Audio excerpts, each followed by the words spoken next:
اعوذ باللہ من الشیطان الرجیم بسم اللہ الرحمن الرحیم السلام علیکم ورحمۃ اللہ وبرکاتہ۔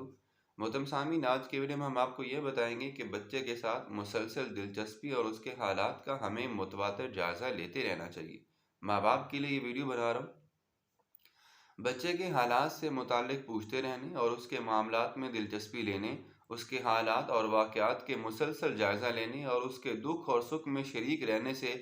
بچے کو ایک مضبوط اور مستحکم اساس نصیب ہوتی ہے،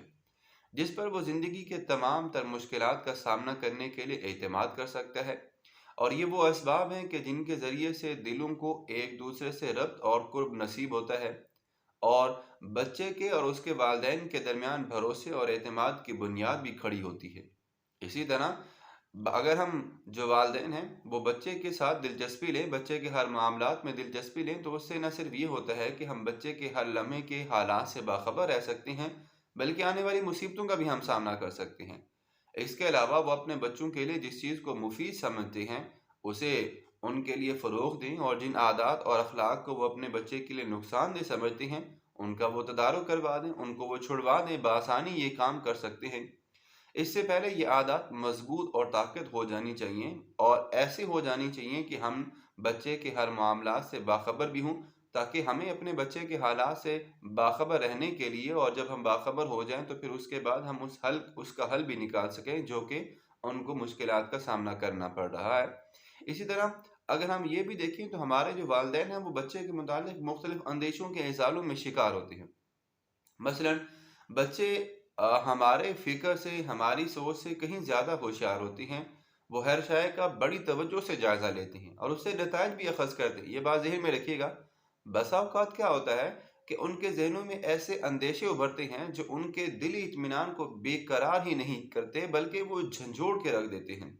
ان اندیشوں کا سب سے بڑا محرک اور سبب بچے کے ذہن میں پیدا ہونے والا یہ شعور ہوتا ہے کہ والدین اپنی اولاد کے ساتھ معاملہ اور برتاؤ کرتے وقت عدل و انصاف سے کام نہیں لیتے۔ واضح رہے کہ اس عدل و انصاف کا تعلق صرف مادی وسائل اور اشیاء کی تقسیم کے ساتھ خاص نہیں ہے کہ ایک بچے نے کوئی چیز مانگی اور دوسرے نے کوئی مانگی تو آپ دونوں کو برابر نہ دیں۔ صرف مادی اشیاء کے ساتھ بھی نہیں ہے، بلکہ اس کی زندگی کے تمام تر معاملات، اس کی زندگی کا جو روزمرہ ہے، اس کا سلوک، برتاؤ، محبت، شفقت، یہ ساری کی ساری باتیں، یہ سارے کے سارے معاملات، ان میں بھی عدل و انصاف سے کام لینا چاہیے۔ حقیقتاً بچے کے خیال کے مطابق عدل و انصاف کے اگر اس طرح سے ہم معدوم کر دیں گے، ان کے ساتھ عدل و انصاف سے کام نہیں لیں گے تو پھر ہوگا کیا؟ بچے کے جو باطن ہے اس میں بے قراری آ جائے گی، آزردگی آ جائے گی، تناؤ اور کشیدگی کے احساسات پیدا ہونے لگیں گے، اور بچہ حد سے زیادہ ضد اور عناد کے گھٹاؤں میں چلا جائے گا۔ پھر ہوگا کیا کہ جو والدین ہیں وہ اسے گھٹنے ٹیکنے پر مجبور ہو سکتے ہیں، کیونکہ وہ ہر بات مانتا تو نہیں ہے۔ اب اس طرح ہمیں کرنا یہ چاہیے کہ والدین کی طرف سے اپنی اولاد کے لیے بلا امتیاز عادلانہ انصاف ہو، تاکہ ماں باپ اور بچوں کے درمیان نفرت، دشمنی، بغض اور حسد کے آثار نمود نہ ہو جائیں، بلکہ اگر ہم ایسا کریں گے تو پھر اس طرح سے کرنے سے، عدل و انصاف قائم کرنے سے بچوں کے درمیان عدل، محبت بھی قائم ہوگی۔ ایک عورت سے پوچھا گیا، آپ بتائیے کہ آپ کی اولاد میں کون سا بچہ آپ کو سب سے زیادہ پیارا لگتا ہے؟ اس نے کہا، ان میں سب سے چھوٹا بچہ بڑا ہونے تک،